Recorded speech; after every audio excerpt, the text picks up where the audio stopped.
Fala pessoal, sejam todos muitíssimos bem-vindos a mais um podcast aqui comigo, Guilherme Cunha, a primeira edição do ano de 2025, e se você fizer uma retrospectiva, desde o ano de 2022, passaram por aqui personagens do mercado financeiro, celebridade da televisão, que você já assistiu, curtiu e comentou, mas hoje a personagem que aqui está é a maior que essa Faria Lima já reproduziu. Eita, que tem a certificação da analista CNPI e me tirou uma cornetada quando eu estava vendido no dólar, mais suado do que essas luzes que esse estúdio aqui me reproduziu. Bem, seja bem-vinda, Marta!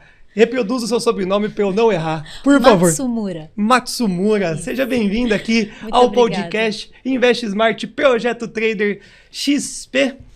Vamos lá, fazer um bate-papo. Primeiramente, se apresente para a nossa audiência, caso ela ainda não conheça a Vossa Senhoria. Bom, primeiramente, muito obrigada pelo convite. E agora que eu me toquei, realmente, esse é o primeiro de 2025. Inauguramos. Pois é, inaugurando. É o meu primeiro podcast esse ano também, então que bom que tá aqui. É muito bom estar aqui com vocês. Meu nome é Marta Matsumura, eu sou analista técnica, eu trabalho na XP Investimentos. Estou no mercado financeiro desde 2009 e sou apaixonada pelo mercado de renda variável, principalmente derivativos agrícolas. Tá entregando a idade desde 2009? Desde 2009. Então você tem 35 mais resistência, hein? É, por aí. Eu também cheguei ali nesse caminho. Por ali. E da onde veio, Martinha, essa... Não é paixão, né? Mas como que você startou esse movimento no mercado financeiro? Quando você falou, olhou um gráfico e falou, você é analista técnica, onde que surgiu essa onda aí? Foi no primeiro curso de análise técnica que eu fiz. Eu entrei no mercado financeiro muito por acaso, assim. Eu morava fora, aí eu voltei pra cá e na época a XP estava crescendo ainda com os escritórios, né? E quando eu cheguei no Brasil, a minha melhor amiga estava abrindo um escritório de investimento afiliado à XP. E aí primeiramente ela falou, vem abrir aqui uma conta, a gente tinha meta de conta para abrir, não sei o que lá. Eu fui lá abrir a conta e tal, e depois de um tempo ela me convidou para conhecer o escritório físico, né? Bonito? Bonito. Aí eu fui lá, conheci, e quando eu vi as telas lá, porque eu não entendi absolutamente nada, né? E aí eu fiquei curiosa, daí ela me explicou tal, achei interessante, e o irmão dela falou assim, se quiser trabalhar com a gente, né, tem que estudar, tem que fazer uma certificação e tal. E eu falei, por que não, né? Cheguei no Brasil, não tô fazendo nada, fiquei 9 meses sem trabalhar, falei, tava de saco cheio já de fazer nada, né? Aí eu prestei a prova da Ancor, passei, daí no janeiro de 2010 eu já estava trabalhando lá. Eu prestei a prova em novembro, acho, alguma coisa assim. E aí eu comecei a estudar essa parte de renda variável. E quando teve o primeiro curso que eles ofereciam para os clientes, a própria XP. De análise técnica, não, o escritório mesmo. O escritório mesmo. Porque o assessor ele não precisa saber análise técnica, né? Ele tem que conhecer os produtos ali para saber qual o perfil do cliente vai oferecer o quê. E aí eu fiz o curso junto. Esse curso de análise técnica básico, assim, suporte de resistência, pivô, média móvel, não sei o quê. E aí foi ali. Dali eu nunca mais parei de estudar, nunca mais. Tá certo, Martinha. Então tá bom. Voltou pro Brasil, tirou a certificação da Ancor, a gente Autônomo Investimentos, vamos dar um passo atrás. Essa certificação te trouxe uma dificuldade de você entender essas nomenclaturas? Eu pergunto isso porque hoje a gente tá ao vivo ali, para centenas, milhares de pessoas diariamente, e todo mundo pergunta, né? Seja do assessor, seja do analista. O analista a gente sabe que tem uma dificuldade adicional aqui na certificação. O quão fácil ou difícil foi para você esse estudo da certificação do agente autônomo, por exemplo? Honestamente, não Passou achei difícil, batido. não. Aí, eu não fiz curso, eu estudei por conta. Sem alavancagem. Eu passei, todo mundo passa, assim. Eu achei que a prova do CNPI ela é mais chatinha, mas não é porque ela é difícil. Ela é mal escrita e ela é muito pegadinha, assim. É uma vírgula que ela tira de um lugar, coloca no outro. Você não sabe se a pessoa esqueceu a vírgula ou se ela tirou a vírgula de propósito. Entendeu? É meio assim. A parte de análise técnica é super tranquilo, porque eu vejo aquilo todo dia, não precisei estudar. Mas a parte de conteúdo brasileiro que é um pouco mais chata. Qual é a precificação do título público, sei lá das quantas. Pra gente, pra quem vai fazer análise técnica, aquilo lá não tem tanta relevância, mas é bom saber e tal, mas assim, estuda e passa, beleza. Não achei muito difícil, não. E pra ganhar dinheiro no mercado, foi essencial? Você vê que você ter conhecido os gráficos e ter se certificado, se aprofundado, que nem você falou, até hoje não parar de estudar a ponta técnica, te fez uma mulher mais bem decidida na hora de escolher um ativo? Com certeza, porque a técnica, falando de técnica e fundamentalista, a técnica, quem nasceu primeiro? É justamente isso, né? Você tem que ser objetivo. Não é que você tá certo sempre, mas tem que escolher um lado do muro, entendeu? Nada contra fundamentalista, mas enfim, vou fazer uma brincadeira aqui, tá, gente? As duas coisas têm que se juntar. E no fim das contas, difícil, né? é que no longo prazo o fundamento prevalece, no curto eu acho que o técnico é muito melhor. Mas brincando aqui, o fundamento é a poesia, entendeu? Você fala, aí se, não sei o que lá, daqui a X anos. O técnico é, cara, daqui a 5 minutos e daqui a um mês, entendeu? É uma coisa mais... imediatista, entendeu? E talvez te embasa para um cenário mais curto-prazista, seria isso? Não, com certeza. A análise técnica, ela não te dá horizonte longo. Ela te indica a possibilidade, a probabilidade do próximo movimento baseado em repetição que aconteceu antes. Então, quanto mais aquilo se repetiu, mais aquilo tende a se repetir, isso estatisticamente. Então, se o ativo está subindo, a tendência, estatisticamente, é mais fácil ele continuar subindo do que cair. Ah, mas é máxima histórica. Pois é. Tá aí, o risco tá aí, né?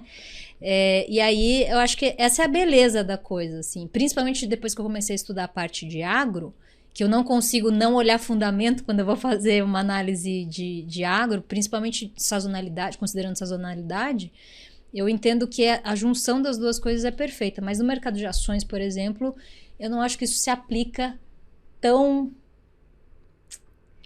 bonito, eu acho, sabe? Como a gente consegue colocar no mercado de commodities, por exemplo. Entendi. É mais difícil juntar o coleguinha fundamentalista, o coleguinha técnico, não que eles briguem, eu mas acho que, não tempos é nem, diferentes, não tô né? falando nem do analista técnico com fundamentalista, tô falando do cenário fundamentalista com o cenário técnico.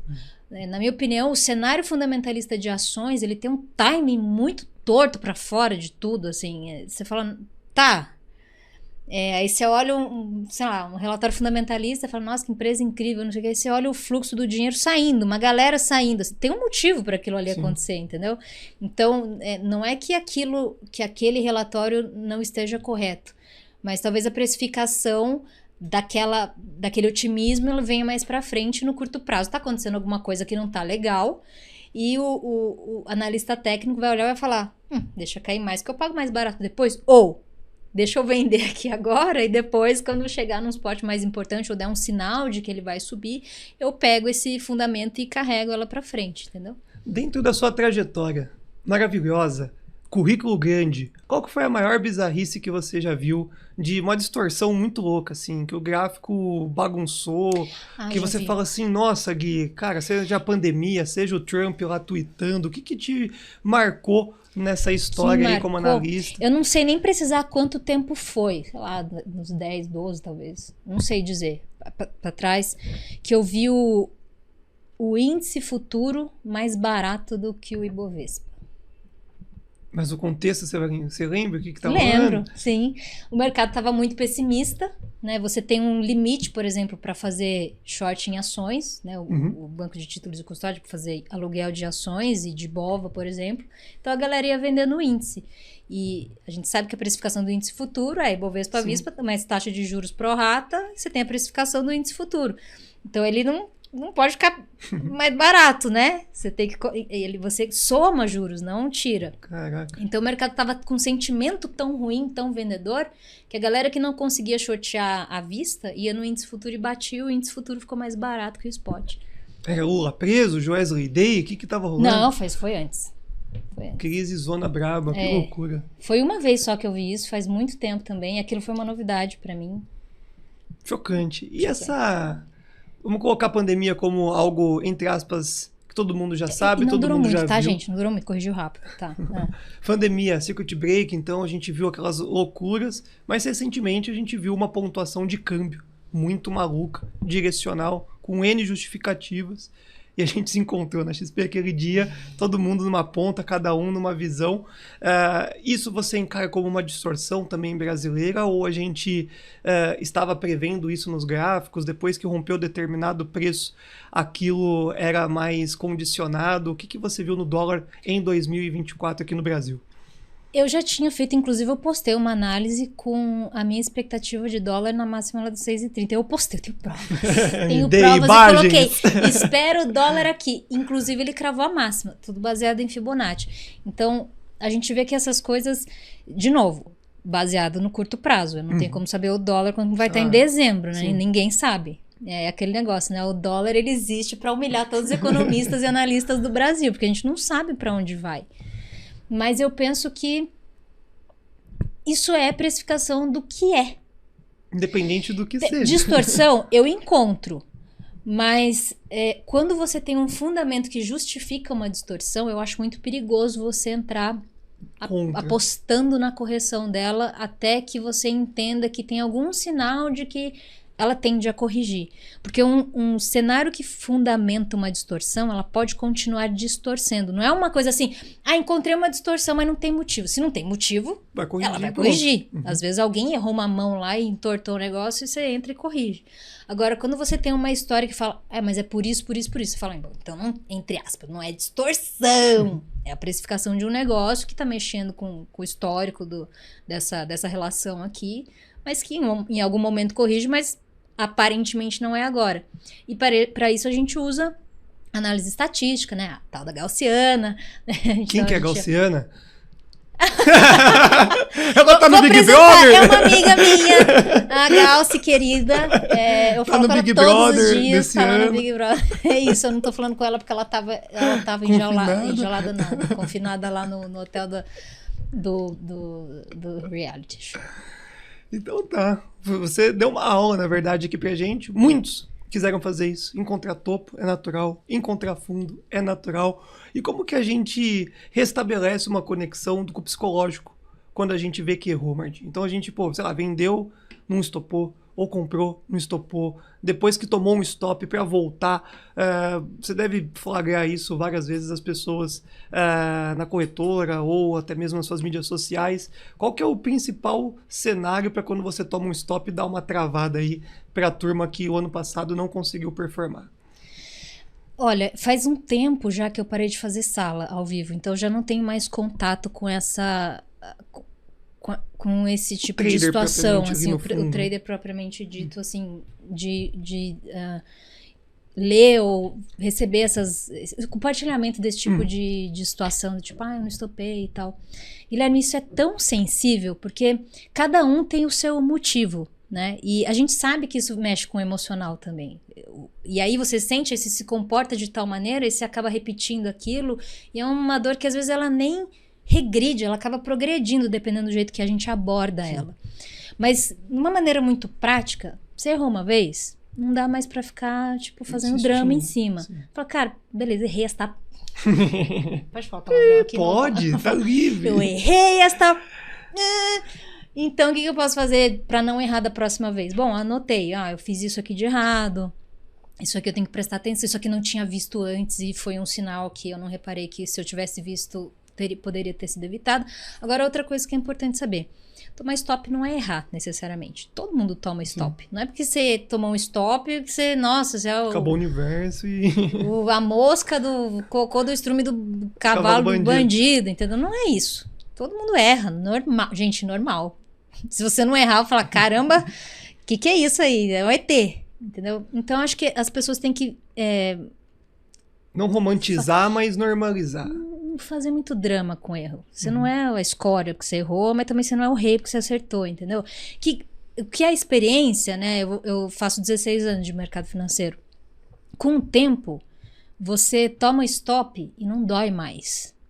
E você ganha também trades assim que são maravilhosos, tipo o trade no café que eu até postei, né? Quem entrou comigo lá pagou entre 411 e 414, o café bateu 430 hoje, que era o nosso ponto de primeira parcela, tem um alvo lá em 67. É legal? É muito legal, é legal comemorar e tal, mas assim, eu sou a rainha do universo por causa disso? Não sei como vai ser o próximo trade. Sim. Entende? Então, a partir do momento que você amadurece a sua atuação dentro do mercado financeiro, você entende que tanto ganhar quanto perder faz parte da sua rotina, do seu dia a dia, e que em algum momento você vai pegar uma sequência muito boa e depois uma outra que não tanto assim. Você começa a entender vários conceitos que estão dentro do mercado financeiro, mas você encontra eles na vida. Tipo, a Bíblia fala disso. Tem aqueles ditados que falam, a vida não é um mar de rosas, nem tudo são flores e não sei o quê. Nem tudo é mesmo. Então, é o sobe e desce, é o positivo e negativo, a dualidade, assim. A gente tá sempre experimentando essas coisas repetidamente, de coisas boas e de coisas ruins, e quando a gente tá lidando com um trabalho que você sabe que aquilo faz parte da rotina, você tem que aprender a lidar com as emoções que aquilo vai engatilhar em você. E se você fica o tempo, ou não o tempo todo, mas por muito tempo emocionado no extremo, do tipo, ganhei um trade, eu sou Fodão. Entendeu? Ou então eu errei um trade e falo, nossa, agora deprê, chorando no cantinho, posição fetal, apaga a luz, não quero tomar banho. Tá errado. Sim. Entendeu? Então entender que você é humano, que você erra, que você acerta e... Sabe o que eu acho mais legal? Eu acho que o sentimento mais gostoso que pode acontecer quando você erra é você ficar do seu lado, Isso não é um encorajamento pra você ficar se achando quando erra também, porque pelo amor de Deus, né? Não é pode isso. romantizar. Né? Não pode romantizar o erro, exatamente. Mas assim, beleza, cara, é uma lição a mais. Levanta, sacode a poeira e dá a volta por cima. É literalmente isso. Você demonstra, Martinha, uma paz e uma calma extraordinária. Isso te traz de ser humano ou foi tempo de tela, experiência É porque eu já apanhei muito, eu acho. Todo mundo, né?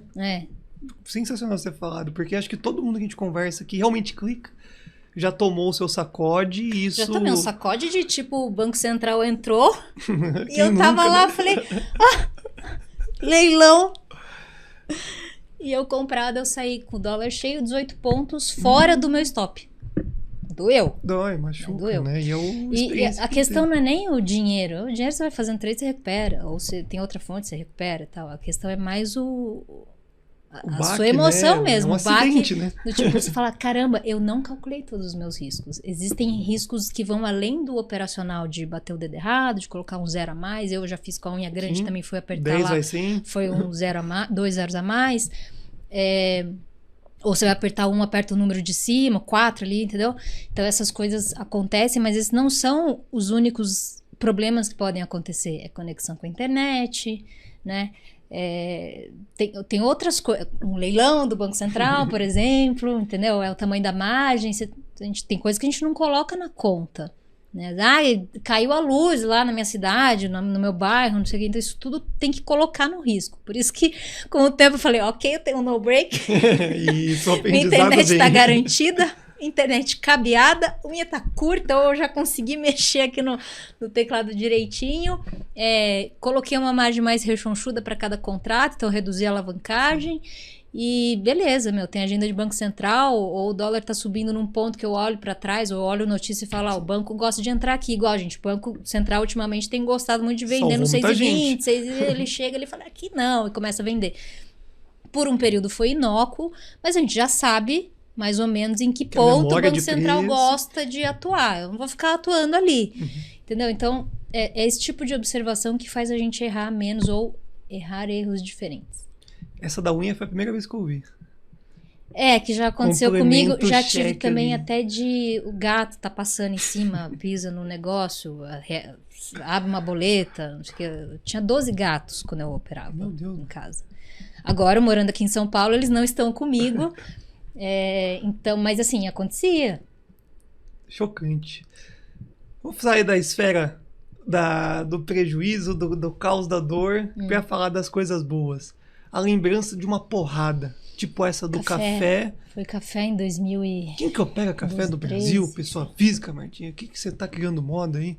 Não é moda. Caro. Eu não sei nada da commodity. Então, o que acontece? O Brasil, vocês sabem que o Brasil é o maior produtor e exportador de café do planeta, certo? Então, tudo que acontece no mercado de café no Brasil interessa para o mercado de café no mundo. Claro que nós temos outros países que concorrem com a gente com produção tanto de arábica quanto de outras qualidades. E tem a indústria, né, que consome muito e tal.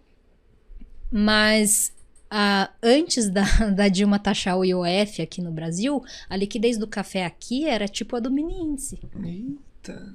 Isso aí acabou depois, que o gringo vai falar, ué, mas eu vou pagar esse absurdo pra deixar o dinheiro ali? Não faz sentido. Não faz sentido nenhum. Eles voltaram pra casa deles, foram operar em Nova York. Mas o café aqui era super líquido. Ela era tipo mini índice. E hoje foi embora, bateu máxima, você tá comprada pegando essa onda. Quanto custa pra operar um contrato, por exemplo, de café? Então, a margem do café, ela é mais cara porque o café ele é dolarizado, né? A gente saiu de um café que chegou a negociar $90 e agora tá 430. Então, quanto mais caro é o contrato, mais cara é a margem, né? Ele é super alavancado de novo. Em dólar, ele tem um limite de oscilação aqui na B3 de 9% em cima do ajuste. Pode ser para cima, pode ser para baixo. Então, dependendo do vencimento e da liquidez, como a liquidez está muito reduzida em relação a 12, 13 anos atrás, ou mais, tá ali, sei lá, seus 25, 26 mil reais para operar um contrato. Mas quanto que ele vale? Um contrato de café hoje vale, sei lá, não sei quanto fechou hoje, mas vamos supor que seja 430. Ele tem 100 sacas, então você coloca 2 zeros ali, então são $43 mil. Vezes R$6, R$5,90 que seja ali o câmbio, você tem um contrato bastante caro. Se ele tem 9% de oscilação, de limite de oscilação, a bolsa vai jogar ali seus 10, 11 de margem, que é, se o mercado bater o limite e o cliente tem margem, ele sabe que ele garante a contraparte. Então, tá tudo ninguém certo. vai quebrar, ninguém vai ficar devendo dinheiro ali, entendeu? Todas as corretoras, elas podem deliberadamente aumentar a margem para reduzir seu risco ou diminuir a margem e tomar o risco, uma parte do risco do cliente. Então, isso depende de como a corretora quer trabalhar o ativo ali, entendeu? Eu sugiro que um cliente que tenha 100 mil reais na conta não opere café. Sim. Né? É maravilhoso? Se você tem só isso de patrimônio, não faça isso. Mas se você tem outros investimentos ali, eu acho sensacional. Porque, Cunha, o café, na minha opinião, é o ativo que ele bate em qualquer... Ele bate em inflação, ele bate no CDI, ele bate em tudo aqui. No ano passado, os investimentos brasileiros perderam para o câmbio e para o café. E pensa, o café é em dólar. Então, assim... Porra, forte. Eu sempre falo isso e eu vou falar de novo para vocês que nunca me ouviram falar, presta atenção. Olha que belezinha, gente. Ela tá com cara de apaixonada. Quando a gente tem um cenário de inflação alta... Você fala, ai meu Deus, inflação alta, o que fazer, né? Gasolina, não sei o que, né? O que acontece, né? A gente olha principalmente para petróleo. Vamos falar um pouco de cenário. Vou fazer um picture aqui. Bora. Qual que era a preocupação que a gente tinha até um pouco antes do Trump entrar? A questão do petróleo subir muito, ele oscilou bastante o ano passado ali e ficou bem perto ali da casa dos 70, $72, falando do petróleo Brent, que é negociado em Londres e que é referência para a Petrobras. Eu gosto mais de olhar o WTI, mas tudo bem. A diferença entre esses dois é a densidade do petróleo, a facilidade que tem de refino de um e de outro. O Brent ele é mais caro porque, né, ele tem outra característica física. Quando o Trump entrou, ele já trouxe uma ideia de tipo, eu quero aumentar a produção de barril dos Estados Unidos em 3 milhões por dia, e isso vai trazer a cotação para baixo porque você aumenta a oferta de petróleo. Se o petróleo ele é uma commodity básica para a produção de várias outras coisas, e principalmente energia e energia PIB, ninguém produz nada de luz apagada, por exemplo, e com seus maquinários parados e com o caminhão parado sem gasolina, não produz nada. Então, energia é PIB, certo? Se você tem a energia mais barata, você consegue fazer o PIB ali sem inflacionar as coisas. Então, petróleo mais barato, inflação mais baixa, certo? Então, a preocupação era, será que o cara vai se intrometer na treta da Rússia, da Ucrânia, não sei o que lá, eles vão fechar porto aqui de novo e não sei o que. Você fecha a porta e você fala, tem barril, mas o cara não consegue comprar, é preço pra cima de novo, aí aquela preocupação com a inflação e tal, porque o petróleo puxa o resto das commodities junto com ele, vão um pouco depois, mas acabam indo. O café, ele, fazendo um paralelo aqui, a gente tá falando de energia de um lado, falando de PIB, e o café, que é uma bebida que é uma commodity que está presente no nosso dia a dia, que ela não tem substituto. Sim. Mas tem o chá tem cafeína, não é café. E o café, de novo, a gente estava tomando um café aqui quando cheguei. Sim. Então, em casa você toma café, social, eu tomo café. É social, é cultural e é do mundo inteiro. Né? Então, o café, ele tem a demanda inelástica, ele é uma bebida que ela não tem grande... no consumo não tem muita alteração em períodos de guerra, ou de paz, ou na Copa, ou na chuva, ou no calor. A galera bebe café. Tem um público muito fiel. O único registro que a gente teve de queda de consumo de café foi na época da pandemia, mas não foi porque a galera não bebia café, porque você não podia sair para ir no Starbucks beber as suas coisas, entendeu? E a gente teve também a restrição nos portos, né, de passar as sacas de café de um país para outro, porque havia o medo de levar junto ao C-19 lá e infectar outros continentes. Então, ficamos restritos porque as pessoas temiam perder a vida. Então, esse foi o único momento que a gente viu que houve uma redução de consumo de café.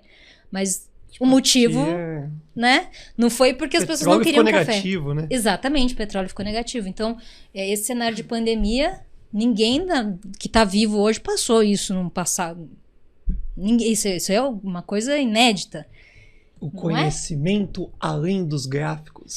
Não é? Então, todo mundo que está vivo, né, hoje, que passou pela pandemia, não conhece ninguém que tenha passado por isso antes. Sim. Então, pra gente, isso é um negócio muito novo. Então, é natural que você encontre aí distorções de mercado, por exemplo. Eu lembrei do petróleo negativo porque saiu muita matéria naquele momento. Por que ficou negativo, né? O pessoal estava desovando a qualquer preço, porque senão você receberia o barril de petróleo na sua casa. O café, tira essa lenda do povo. Pois você vou recebe falar. Também? Recebe, vou te falar. Olha lá, meu povo. Só falando aqui, rapidão, vou fechar a história aqui da questão da inflação. Quando você tem um aumento de preço generalizado, que você acaba desvalorizando a moeda, que é o que a gente chama de inflação, a gente fica, nossa, a renda fixa agora, o título que vai pagar no IPCA+, sei lá, não é ruim, é maravilhoso, lindo, tem que ter. Mas daí você tem que deixar o título vencer, você vai ter aquela rentabilidade no vencimento. Num cenário de inflação, as commodities elas ficam ensandecidas. Muitas vezes você pode expor uma fração do que você coloca num título de renda fixa.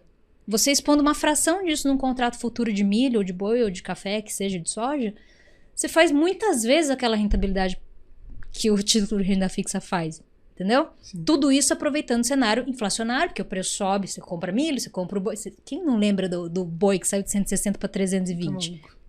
Né?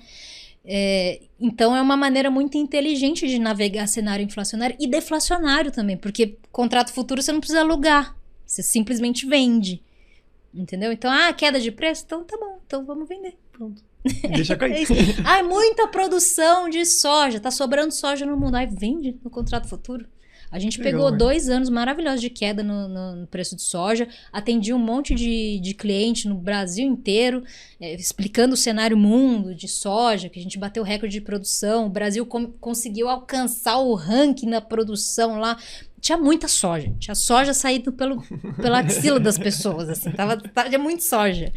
Entendeu? Tava valendo nada a soja. Tava valendo nada. Tava valendo nada, entendeu? E soja chegou a negociar 30 poucos dólares aqui na B3 e chegou a 22 e pouco. O milho dólares. Tem liquidez também, aí é 8 dólares vezes 450 por contrato. O milho também tem liquidez? Tem liquidez. Entre as commodities, o milho é o mais líquido. É o mais tranquilo, assim. Tem a menor alavancagem, a oscilação é muito parecida com o dólar oscila de 5 em 5 reais, o milho é de 4,50 em 4,50, é 1 centavinho. Muito bom. Tome sua água. E o café tem liquidação física. É isso que eu ia perguntar, porque daí a gente teve essa discussão no escritório, ali a gente em Jundiaí tem 14 estações, e aí ficou essa discussão. Não, é só o petróleo, não sei o que lá, não, mas não sei quem já recebeu o café. E eu falei, então vamos lá, agora você pautando isso, como é que funciona? Não liquidou o contrato, chega café na sua casa. É o seguinte, o contrato Três Corações é o que chega? Qual que é a marca que chega lá? Inclusive, eu recomendo que vocês assistam um vídeo que eu fiz sobre café, eu gravei lá na B3 e falei sobre todo esse trâmite. Link na descrição aqui, a gente vai azedar o editor aqui. Boa. O café na B3, hoje ele é o único contrato que tem liquidação física. Antes todas as commodities tinham, graças a Deus a coisa foi evoluindo, né? Então agora ela é realmente, você só negocia o preço e não negocia o produto físico, então é espetacular para especulador. Sim. O café, a gente tem liquidação física. Então existem uns trâmites aí para que você seja liquidado fisicamente. Então, o café, por exemplo, ele tem vencimento no 6º dia útil anterior ao mês de vencimento. Então, por exemplo, hoje a gente negocia o café março. Então, você fala, então ele vai vencer lá em março. Não, conta 1º de março, certo? Você vai contar 6 dias úteis antes de entrar março. Chatinho. Ele vai liquidar ali. Só que o aviso de entrega, ele acontece lá no começo do outro mês.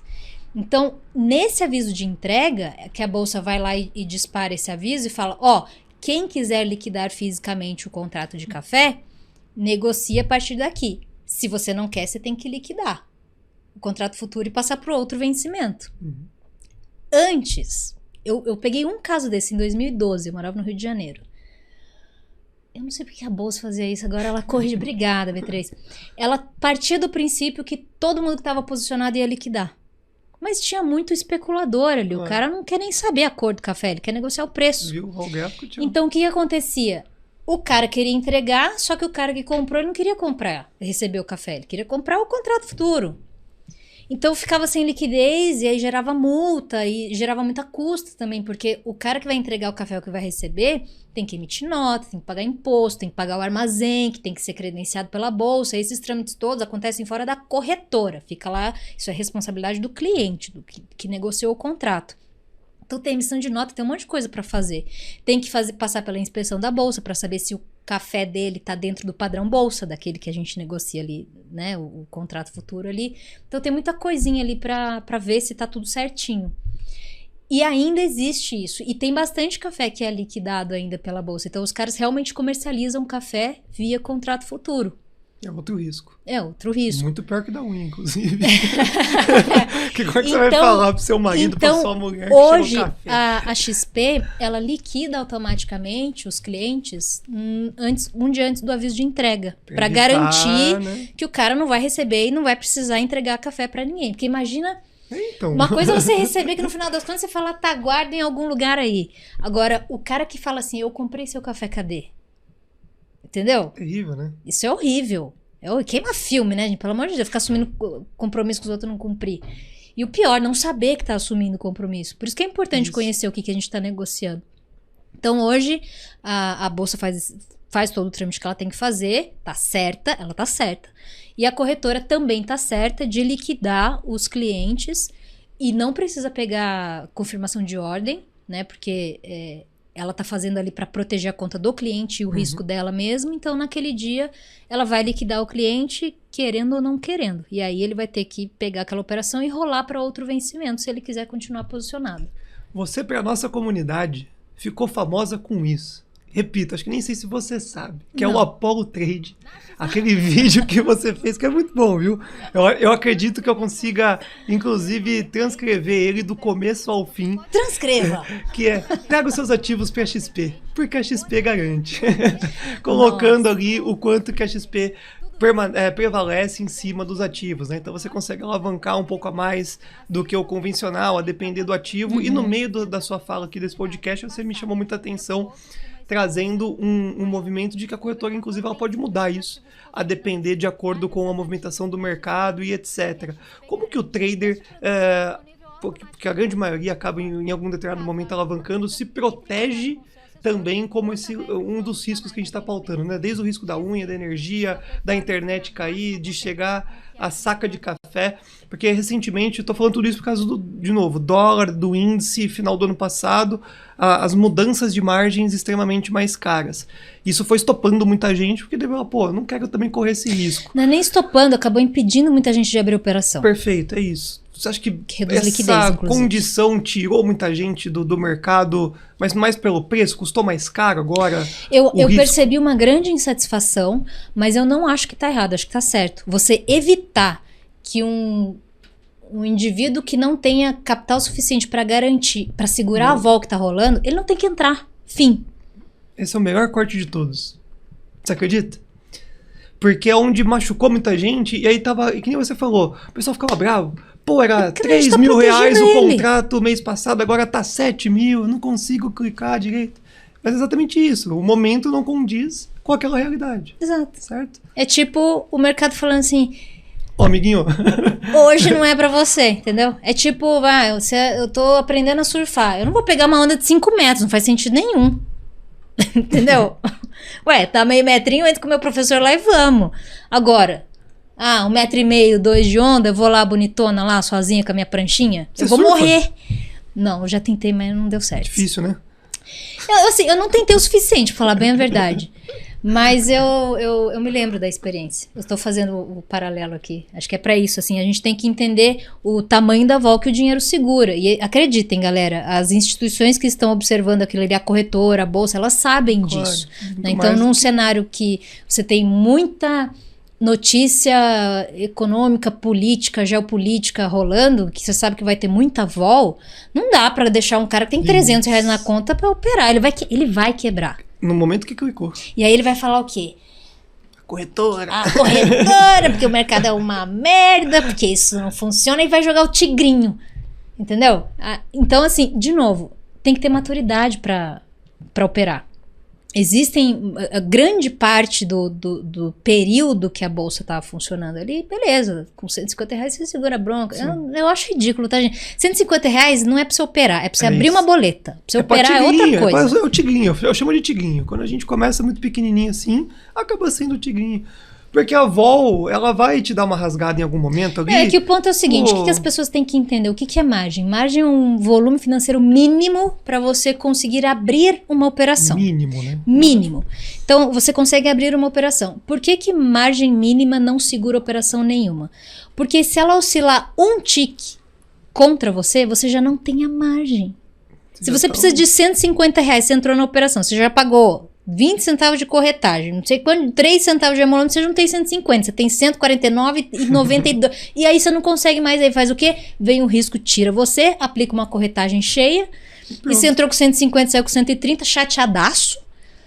E vou dizer, bem feito, que você não sabe fazer conta. Então, assim, a bolsa pede 100 e a corretora pede 150. Fio, arruma 1.500. Isso, pelo menos. Né? Porque você tem que ter o direito de errar numa operação e entrar de novo para tentar buscar o seu dinheiro. Entendeu? Então não faz sentido você ficar entrando com R$150, né, pra alavancar desse jeito. Eu acho que, por exemplo, se o trader tem ali, eu tenho R$10.000 e eu quero alavancar, se ele quiser se ele quiser usar esses R$10.000 para alavancar, a gente sabe que até determinado ponto, assim, ele consegue fazer redução ou estopar uma parte ali. Ele sai com 5.000, ele ainda consegue entrar muito, sai muitas vezes se ele reduzir a mão. Sim. Agora, com R$150, Cunha, R$200, você não vai fazer nada. Você vai ficar literalmente fazendo setup do Silvio Santos. Você vai ficar distribuindo dinheiro para bolsa, para corretor, menos para você. Isso. E, assim, as instituições, elas não estão erradas. Elas estão falando que é valor mínimo. Agora, como que você vai usar isso? Né? Por isso que existe a gente aqui para explicar o que são as coisas, né? E falar, faça as coisas direito para que você consiga usar seu dinheiro a seu favor, não ficar usando contra. Momento edição, pessoal. Sobe o vídeo da Martinha para vocês saberem o que a gente está falando, porque esse vídeo ele é demais. Inclusive, voltando agora, trazer mais um assunto que está em alta. Inclusive, hoje na B3 teve o evento lá através da Untic a respeito da automação. Como você encara esse modelo de automação? Eu vou falar que eu tive uma experiência péssima. Meu Deus, em 2019, 20, não tinha no Profit ainda, então era algo meio arcaico, então queda de energia rolou, dobrar a posição, o robozinho acabou rolando.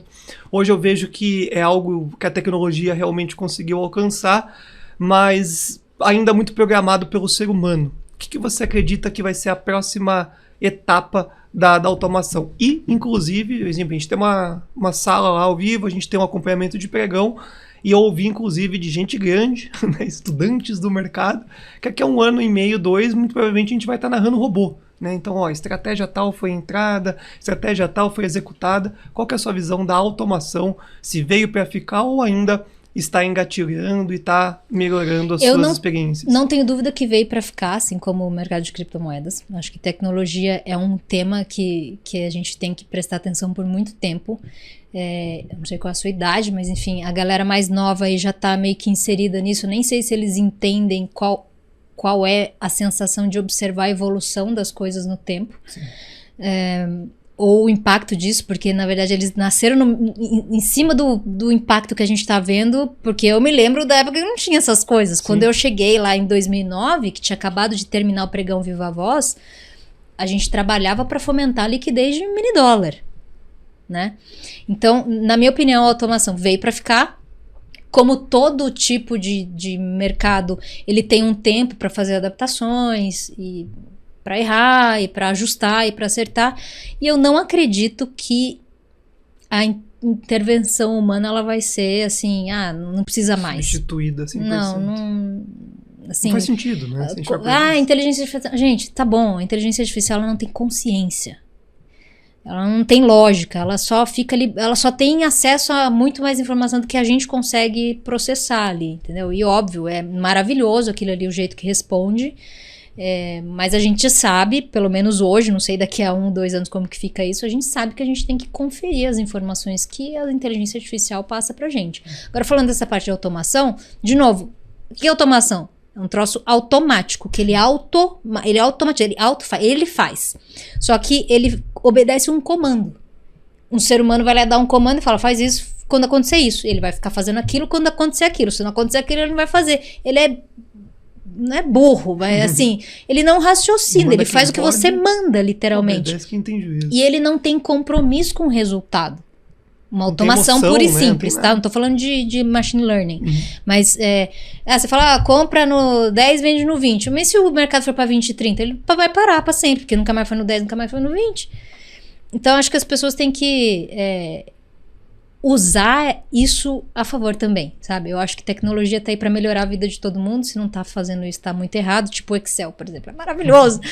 E aí eu me lembro que, assim, eu amo tecnologia, mas eu não sou programadora, por exemplo. Eu gosto de tecnologia assim. Um celular tecnológico, uma máquina fotográfica, uau, um negócio meio assim, entendeu? Mas esse negócio de programar robô não é muito minha praia. Eu tenho muita facilidade de observar padrões e falar, eu quero que ele faça esse comando, mas escrever o comando eu preciso de um programador. Que já é alguma coisa, né? Se eu consigo pelo menos ter a ideia de dar o comando ali, já é alguma coisa. Eu sugiro que as pessoas experimentem. Primeiro porque a automação é um uso inteligente do tempo também. Porque se você faz um backtest, de novo, você tem estatística a seu favor, você pode usar o tempo que você ficaria ali tomando decisão, que você já ensinou o robô a fazer, e que ele mostrou que estatisticamente no tempo ele tende a te dar dinheiro, você usa o seu tempo para fazer outras coisas. E para mim o tempo vale mais que dinheiro, porque tempo é vida. Sim. Então, o tempo que você usou não volta mais. O dinheiro que você perdeu você pode fazer de novo, se você estiver vivo. Então, quanto mais vida sobrar, melhor. E aí você decide o que vai fazer. Se você vai estudar, se você vai dormir até mais tarde, se você vai no shopping, você vai comprar... Sei lá. Eu acho que ter a opção de usar o tempo do jeito que você quiser, qualquer ferramenta que te traga essa opção de ter mais vida sobrando, é interessante. Você me falou que não sabe quantos anos eu tenho. Eu tenho 35 anos de idade, daí assim, em 1989, vi a internet chegar, os primeiros celulares chegar. Nós tivemos a internet de escada, fazer aquele barulhinho... Pulso depois da meia-noite, isso, cara, eu tô ficando velho.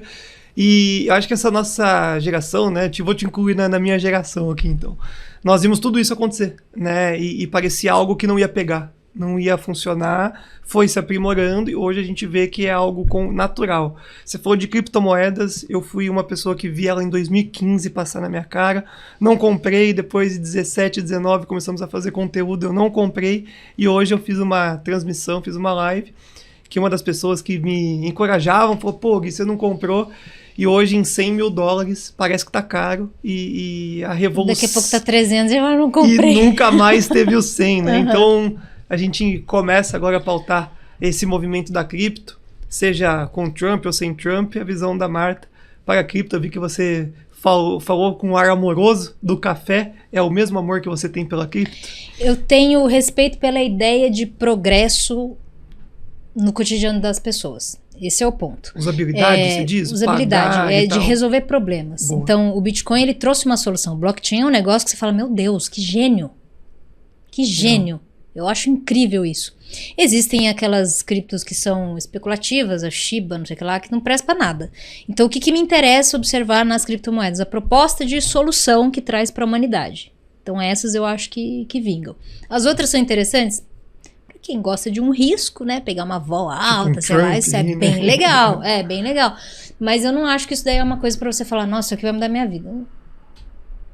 Eu, como analista que monto carteira com ETF de criptomoeda, eu não posso colocar um troço desse na carteira do meu cliente. Eu não vou fazer isso. Talvez para mim, mas Pra pegar um trade de 15 minutos, 2 dias, sei lá que seja. Mas pro meu cliente eu não vou fazer isso nunca.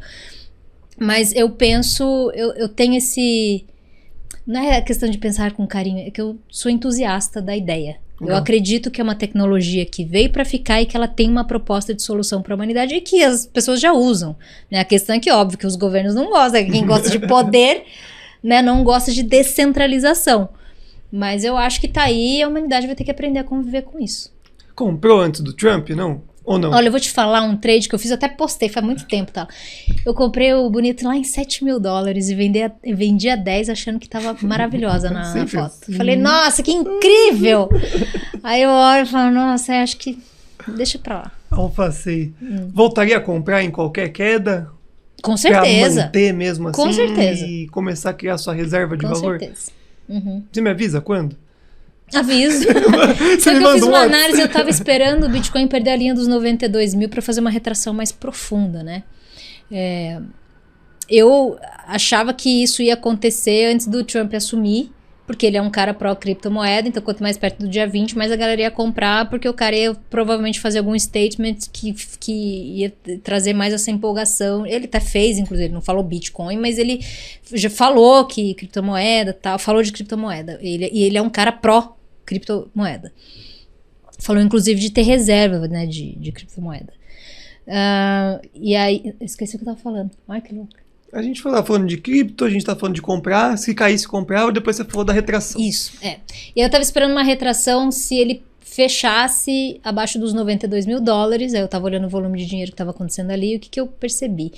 Que o mercado forçava 92 e ele chegou a negociar ali pra baixo, mas entrou muita gente. Caminhão de compra, falei, meu Deus, não vão deixar ele retrair até a casa dos 70, 68, que era o que eu tava esperando, tipo um pullback ali naquele topo daquela consolidação que ele ficou muito tempo ali, chatérrimo, e que aqui a gente conseguiu operar bem no Bitfoot, por causa do câmbio, que oscilou muito, não tanto por causa do Bitcoin, e aí ele voltou pra cima com tudo, então aquela configuração ela se desfez, então na análise técnica a gente faz isso, a gente vai adaptando o olhar, né, então se ele quebrou aquele padrão, eu tenho que reavaliar as minhas expectativas. Então, hoje eu já não tenho uma expectativa de uma retração muito profunda para o Bitcoin para o curto prazo. Não. Eu gosto dessa sustentação acima de 100, 102 mil. Acho que esses pontos são importantes para olhar.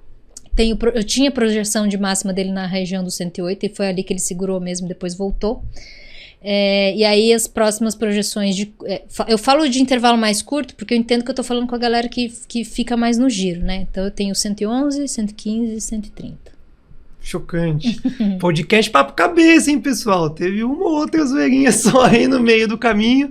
E para sextar, vamos lá, falar um pouquinho de resultado. Eu vi um print seu ali de um resultado do ano passado, né, onde muitos apanharam, e aí você teve um resultado extraordinário ano passado. Eu gostaria de que você comentasse, na medida do possível, ele e o quão difícil foi manter essa disciplina, porque o fator de ganho ali foi algo extraordinário e no ano que eu classifico como um dos mais difíceis aí, pelo direcional. Foi difícil. Mas eu vou falar que eu acho que o meu trunfo, assim, em 2024, foi aproveitar os ativos de fora, BDR. Se fosse só para ficar comprando ativo, daria para fazer dinheiro vendendo, ou fazendo long e short, forçando um pouco mais venda assim, do que compra. Mas eu acho que aproveitar o que o mercado tem, Cunha. A gente sabe que para renda variável, qualquer cenário pode ser bom. Sim. Porque se você pode vender com a mesma facilidade que você pode comprar, em tese, tanto faz. Né? A questão é que para a grande massa não é intuitivo entrar vendido em alguma coisa. Né? Agora, para quem trabalha com isso, para mim tanto faz. Literalmente tanto faz. Falando de resultado, né, gente? O resultado bruto das minhas operações em Trade ID, que é uma ferramenta que tem na XP que o cliente consegue acessar também pelo app, que são operações de swing trade, que são sugeridas, né, para os clientes a partir de R$5.000. Eu fechei com acumulado de 108% no ano. E a parte de commodities que foi ali, que foi com certeza a estrela do ano, assim, na minha opinião, mas é um mercado mais restrito, não é tanta gente que aproveita. E a minha carteira híbrida, que foi o grande desafio para mim, porque a carteira é outra cabeça, né? Quando eu tô fazendo uma análise para chamar uma operação de swing trade, falo, beleza, eu tô olhando todo dia, eu vou subir no stop, eu vou... resolvi sair aqui porque eu vi um contrafluxo aqui, o meu alvo é 5%, mas eu saio com 2%, tá tudo certo, o importante é proteger o dinheiro do cliente e tal. Agora na carteira, eu tenho que segurar a bronca um mês. E eu vou te falar que eu comprei Solana e o mês que eu comprei, ela subiu 35%. Não. No outro mês, ela caiu, sei lá, 31%. Aí eu falei, nossa senhora. E eu aumentei a exposição de criptoativo na minha carteira. Acredito ainda, enfim. E a minha carteira, ela é tática. Ela não é só fundamentalista. Vou te cortar antes. O que é uma carteira híbrida? Carteira híbrida. Gasolina, álcool. Ela é o nome da carteira que eu fiz, que ela mistura ativos, ações brasileiras, BDRs e ETFs. Legal. Então, híbrida que dá essa ideia de misturado mesmo, né? Que não é só uma coisa. Então, eu consigo expor o cliente, por exemplo, num papel de fora, né? Na ação americana, numa criptomoeda, coisa que na B3 a gente não consegue fazer. Né? A gente não tem... acesso, né? Netflix aqui, por exemplo, entendeu? Mas eu consigo comprar uma BDR de Netflix, eu consigo comprar uma Nvidia, por exemplo. Eu não fico restrita só aos ativos, às ações brasileiras, né? As empresas de capital aberto no Brasil. Então, eu acho que esse foi o grande trunfo, assim, foi o que eu consegui usar melhor a meu favor. O desafio é encontrar os ativos. Tem muito ativo que eu gosto, mas não tem liquidez aqui. Então, na execução da operação, eu posso distorcer muito o preço. Se eu distorcer o preço, eu vou ser presa fácil para um cara que está fazendo, por exemplo, uma arbitragem. Então, tem muita coisa que eu tenho que deixar de lado, porque o mercado ainda não cresceu o suficiente para eu entrar com uma exposição. Vamos lá, eu tô dentro da XP, né? É muito dinheiro quando você vai colocar dentro de uma carteira. Não é 2, 3 clientes, é a casa, né? Eu acho que o meu maior desafio, o que eu achei mais difícil ali, eu não tenho dificuldade com disciplina, né? Eu sou bem...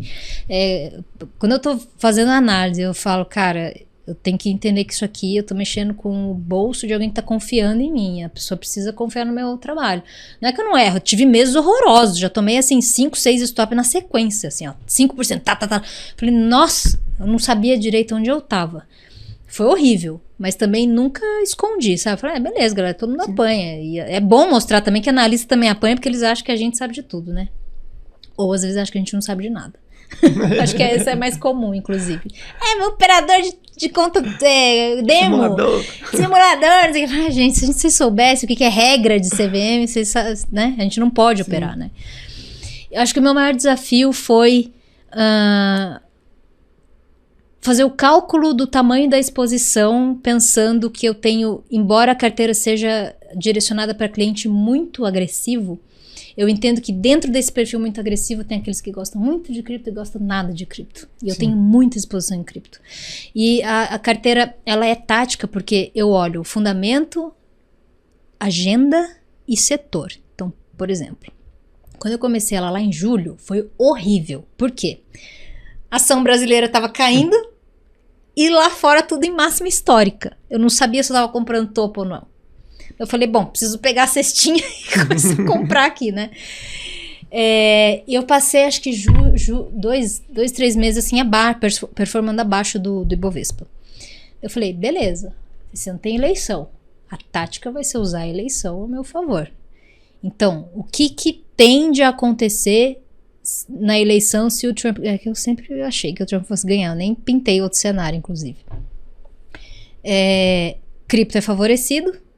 Tem outros setores aqui também que vão se beneficiar disso aqui. Eu falei, bom, então eu vou carregar de Bitcoin, a princípio. E aí coloquei umas outras lá de tecnologia, que é o hype e tal, commodity e tal, umas ações brasileiras aqui que eu tava vendo, nossa, tava no fundo. Você fala, nossa, vamos chorar junto, vamos subir.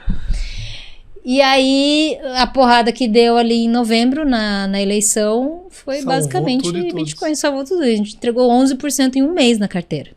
Sensacional. E a ideia da carteira é essa, é pegar grandes movimentos de curto prazo, então ela tem alta volatilidade, e vai ter momentos em que eu vou performar muito melhor que o Bovespa, E a ideia é que quando eu performar abaixo do Ibovespa, que não seja tão agressivo quanto for a minha subida. Então, por exemplo, esse mês eu tô negativa em relação ao Ibovespa.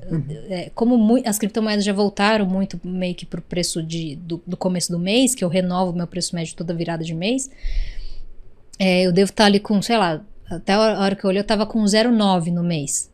Para baixo, negativo. Só que o Ibovespa tá com mais 2 e tralalá. Então, perante o Ibovespa, eu tô menos 3. Sim. Né? Só que quando eu tô acima dele, eu tô mais 8, mais 9. Essa é a ideia. Então, toda vez que a gente... Quando descer... Quando cai menos, quando sobe muito. Você descer segurando, entendeu? Aqui, o corrimão. E quando subir mais liso, mais rápido, assim. Então eu pego ativos mais agressivos. Esse é meu perfil, Cunha. Eu sempre fui mais agressiva nas minhas operações. E falando ainda das estatísticas do meu ano, né, passado, a minha média de stop loss é 4,5% e a minha média de ganho é 9,1%. Então, o cara que entra em todas as minhas operações, ele sabe que se ele entrar em uma operação e ele ganhar, se ele perder as duas próximas, ele tá no zero ainda, ele tá tranquilo, entendeu? Acho que é isso. Parabéns, Martinha. Você é uma Obrigada. pessoa sensacional, uma profissional ainda maior. E se você quer saber qual que é o racional da Marta a respeito do ano de 2025, tem vídeo também no portal Infomoney, na XP. A gente vai consolidar tudo isso aqui também na descrição. E te devolvo agradecendo do fundo do coração o seu tempo, sua paciência, conhecimento. Acho que você ajudou aqui muita gente. E por fim, um destaque final. Olhe para aquela câmera e motive a mulherada que começou a estudar por sua causa. É verdade, vai até aqui no chat a turma que começou a estudar para o CNPI por sua causa. E inclusive para quem está começando agora aqui em 2025 com a gente na Invest Smart XP. Estudem, porque a caneta é mais leve do que a pá. Esse é um meme que eu vi, eu achei muito interessante. Eu acho que o principal é mantenha a fome constante de saber, não se acomoda. E assim, hoje em dia principalmente, tem que ter um filtro muito bom para não deixar passar bobeira, que tem muito por aí também. Então é isso, mantenha a fome de conhecimento. Deixe seu like, pessoal, compartilhe aí com a meninada da compra e da venda, porque esse ano vai ter voo e vocês vão ter que voltar para esse vídeo para lembrar como se centralizar. Fizeram um catadão aqui muito bom de informação, de ideias, grandes insights, e também comente aqui qual que foi o seu maior perrengue de 2024 e o que você espera em 2025. Obviamente, não deixa, a todo momento tem um QR Code aí, pegue seu celular, mire no QR Code, vem fazer parte aqui do Projeto Trader e a gente vai chorar juntos, vai sorrir juntos e no final do ano de 2025 que a gente erga essa taça. Um beijo do Cunha, até a próxima, fui!